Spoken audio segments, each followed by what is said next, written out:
Au cours de l'opération Playoff du GTI à Bison, l'état-major de la Task Force Lafayette, l'état-major du commandement de l'OMLT et celui de la 3e brigade d'infanterie du 201e corps de l'armée nationale afghane ont pour la première fois déployé côte à côte leurs PC dans la région de Naglou, en Sourobie.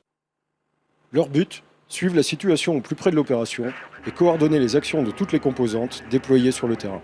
Le PC de l'OMLT a un double rôle. Suivre les actions de leur OMLT et permettre aux officiers de l'état-major de la 3e brigade d'infanterie de se perfectionner en planification et en suivi de situation. Donc ici vous trouvez dans le PC TAC effectivement de l'OMLT état-major et état-major OMLT. À la fois on est capable de monter un PC tactique, de coordonner des actions de niveau brigade et de coordonner l'action de nos chefs OMLT.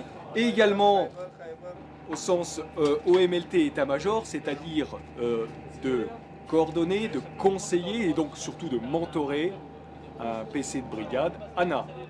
Composé de plusieurs VAB pour la conduite des opérations, le PC de l'état-major de la Task Force Lafayette est en liaison constante avec son PC principal. Alors le PC TAC est déployé là, sur le terrain à proximité des unités. Ça permet au général, à proximité du général afghan, d'avoir une vue de la situation directe sur le terrain en bénéficiant de toute la coordination avec le PC principal. Réelle plus-value de ces PC, leur colocalisation. Les unités de la 3e brigade sont implantées dans la zone d'action de la Task Force Lafayette. Ces deux brigades sont donc partenaires et leurs actions doivent être coordonnées au meilleur niveau. Les PC colocalisés permettent la coordination des unités, mais aussi la possibilité d'organiser des briefings entre les deux brigades.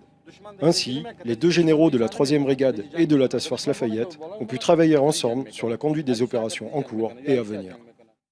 Écoutez, je pense que c'est très symbolique de pouvoir déployer nos deux PC TAC côte à côte, PC TAC du général Nazar et le mien. Ça va nous permettre de mieux coordonner nos actions, d'être plus efficaces sur le terrain et de sceller l'amitié et la fraternité d'armes franco-afghanes. Pour cette opération et celles à venir, nous sommes vraiment confiants quant à l'aide et le soutien entre nos deux brigades ainsi que leur coordination. Je suis certain que ce sera un succès tant pour cette mission que pour les prochaines. Ce premier essai a donc été concluant.